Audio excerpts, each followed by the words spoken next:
Saudara, Mahkamah Konstitusi membatalkan hasil Pilkada Kabupaten Serang 2024 yang memenangkan Ratu Rahmatu Zakia sebagai bupati terpilih. Ratu Rahmatu Zakia merupakan istri Menteri Desa Yandri Susanto.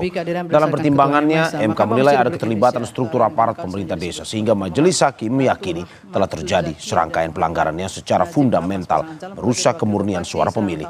Hakim Konstitusi Eni Nurbaningsi menyebut ada pelanggaran keberpihakan kepala desa yang terjadi secara masif di sejumlah desa yang tersebar di Kabupaten Serang.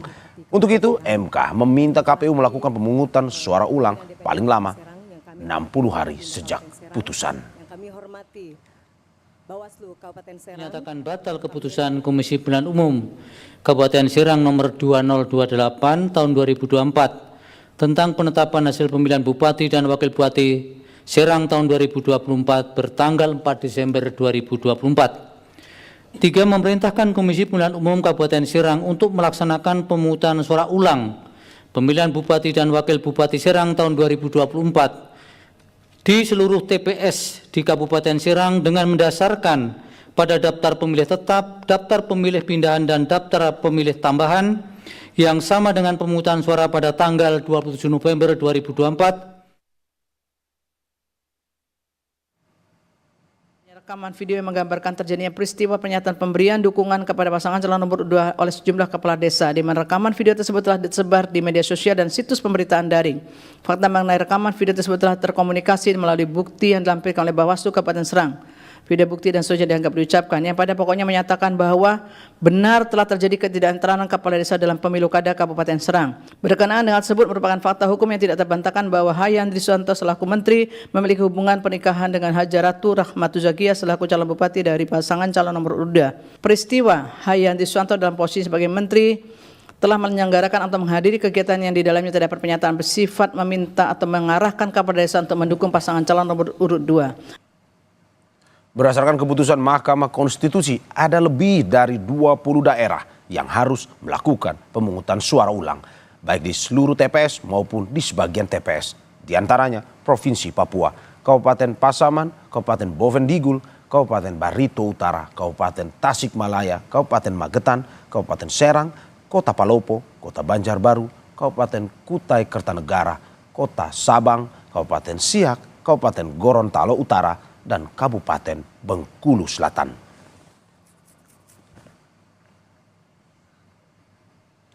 Saudara, Senin kemarin Mahkamah Konstitusi membacakan putusan 40 perkara sengketa hasil Pilkada 2024. Hasilnya, MK membatalkan hasil Pilkada sejumlah daerah dan harus melakukan pemungutan suara ulang baik di seluruh TPS maupun di sebagian TPS. Kita akan bahas bersama pengajar Hukum Tata Negara Fakultas Hukum Universitas Indonesia, Titi Anggraini. Selamat pagi Mbak Titi. Terima kasih sudah di Sapa Indonesia Pagi hari ini. Mbak Titi bisa dengar suara saya? Bisa Mas Mario, Oke. bisa didengar dengan baik. Oke, selamat pagi Mbak Titi. Mbak Titi, dari 40 perkara ada 25 yang dilakukan pemungutan suara ulang. Jumlah ini sesuatu yang fantastiskah atau bagaimana sebenarnya? Ya, ini harus dilihat dari total 545 daerah yang pilkada ya Mas Mario. Ya. Jangan dilihat dari angka 25 saja.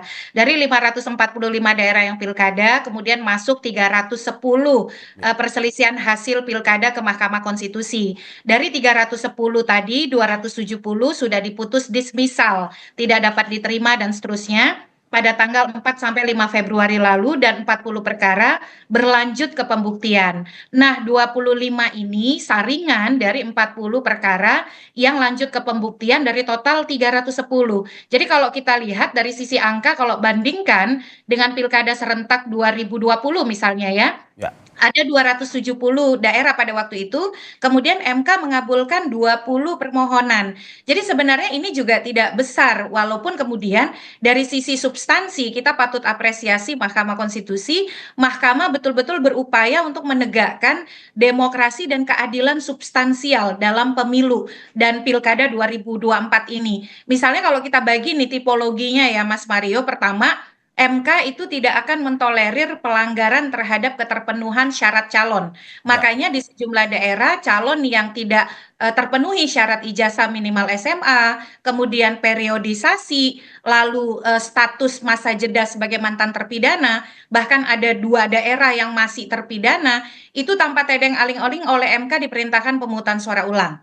Nah, yang kedua yang saya kira mengembalikan konsistensi MK soal penegakan hukum terhadap pelanggaran yang terstruktur, sistematis, dan masif, MK itu betul-betul tidak mentolerir praktik politik uang yang bahkan dalam putusan Mahakam Ulu, Mahkamah Konstitusi sebut dengan jelas soal vote buying atau jual beli suara berbungkus kontrak politik yang tidak biasa.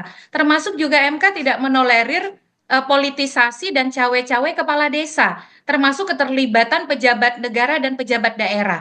Jadi saya kira ini luar biasa bagi Mahkamah Konstitusi dan pelajaran betul bagi Oke. semua penyelenggara pemilu ataupun peserta untuk tidak main-main dengan Oke. aturan dalam pemilu kita. Mbak, ini luar biasa bagi Mahkamah Konstitusi atau kinerja penyelenggara pemilunya yang dipertanyakan sebenarnya? Ya, sebenarnya dua-duanya. Kenapa luar biasa bagi MK? Karena ada masalah kinerja penyelenggara pemilu yang akut. Jadi kalau kita lihat nih Mas Mario, Ya. beberapa putusan MK yang memerintahkan PSU itu karena KPU secara sengaja mengingkari putusan Mahkamah Konstitusi.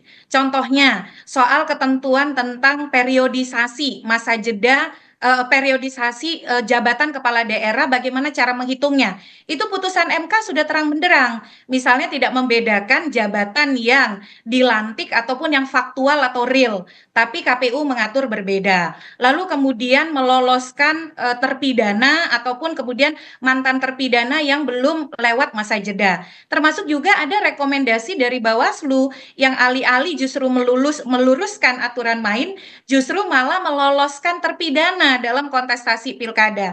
Termasuk juga tidak cermat, tidak profesional, akhirnya meloloskan orang yang tidak memenuhi syarat pendidikan. Termasuk juga soal prosedur di TPS yang tidak sesuai dengan aturan main tapi tetap kemudian berjalan karena ada banyak persoalan, misalnya pelatihan yang tidak maksimal, aturan main yang turun injury time atau mepet dengan waktu pelaksanaan hari H. Jadi saya kira kontribusi penyelenggara pemilu di dalam perintah PSU ini cukup dominan dan ini menjadi betul-betul sesuatu yang mendesak untuk melakukan evaluasi terhadap penyelenggara pemilu kita setelah pada pemilu legislatif juga kemarin ya 2024 ada 44 perkara meningkat hampir 300% yang kemudian dikabulkan oleh MK dan sebagian besar dikontribusikan oleh penyelenggara, Mas Mario. Oke, Mbak, mengingat ada putusan Mahkamah Konstitusi seperti ini, apa sebenarnya dampaknya untuk daerah? Ada daerah yang harus dilakukan pemungutan suara ulang secara menyeluruh, ada juga yang sebagian. Ini dampaknya apa? Ya, saya kira memang ini pil pahit yang harus ditelan karena kita menegakkan pemilu dan demokrasi yang konstitusional. Jadi jangan disalahkan oleh MK. Justru akan lebih buruk kalau kemudian Mahkamah Konstitusi tidak menegakkan demokrasi konstitusional. Ini adalah konsekuensi karena adanya pelanggaran atau penyimpangan. Oleh karena itu negara perlu memberikan dukungan dengan memastikan tidak ada hambatan dalam implementasi berbagai perintah PSU yang diputuskan oleh MK. Misalnya MK kan menegaskan dalam sejumlah putusan bagaimana kemudian pemerintah pusat harus memberikan prioritas bagi pelaksanaan tindak lanjut putusan MK sehingga tidak ada hambatan dari sisi anggaran bagi daerah-daerah yang mengalami keterbatasan atau kemudian kendala terkait dengan ketersediaan anggaran. Yang kedua, KPU harus memastikan seluruh jajarannya siap, profesional, dan tidak lagi menunjukkan ketidakprofesionalan atau keberpihakan di dalam praktik pelaksanaan putusan MK. Kita semua harus mengawal nih, Mas Mario, perintah PSU itu ada yang cuma di 1 TPS, di 2 TPS. Dari riset yang saya lakukan, kalau perintah PSU-nya hanya di sedikit TPS, itu akan meningkatkan potensi intimidasi, akan meningkatkan potensi politik uang yang menggila luar biasa. Bahkan suara itu bisa dihargai 1 juta, 2 juta, dan lain sebagainya. Jadi ini juga harus diantisipasi oleh semua pihak termasuk aparat penegak hukum. Oke, Mbak, kalau kita berkata dari putusan MK, berarti ini sesuatu yang bersifat mengikat ya, dalam arti bahwa harus dilakukan pemungutan suara ulang di saat pemerintah sedang menggencarkan efisiensi anggaran tersebut.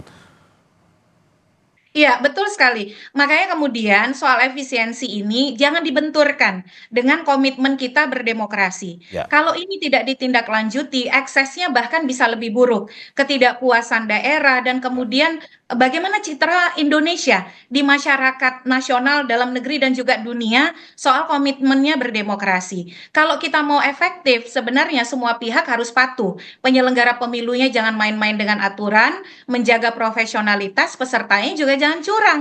Ini kan lagi-lagi Mas Mario, ini pil pahit yang harus kita telan karena kita ingin menegakkan demokrasi yang betul-betul seutuhnya, yang konstitusional. Dan negara saya kira harus menunjukkan komitmennya karena ini akan lebih baik bagi daerah, bagi masyarakat dan juga komitmen Indonesia dalam berdemokrasi. Oke. Dan ini jadi pelajaran ke depan supaya tidak berulang kembali begitu. Oke, Mbak, penegasan saja bahwa memang dengan adanya putusan Mahkamah Konstitusi ini segala sesuatu yang berhubungan dengan daerah yang tadi berperkara di Mahkamah Konstitusi harus diulang, baik itu pemungutan suara secara menyeluruh ataupun sebagian. Betul sekali, harus diulang. Dan di dalam Undang-Undang Pilkada itu disebutkan pembiayaan pilkada dapat disokong atau ditopang oleh APBN. Jadi Oke. pemerintah pusat juga harus segera berkoordinasi, terutama Kementerian Dalam Negeri, untuk memetakan kondisi keuangan masing-masing daerah.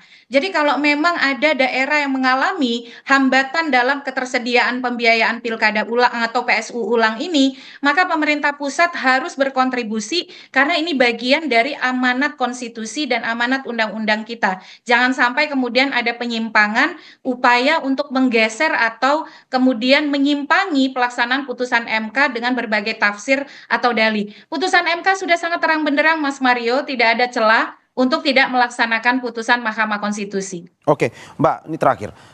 Bahwa banyak sekali alasan-alasan pada akhirnya MK memerintahkan untuk pemungutan suara ulang.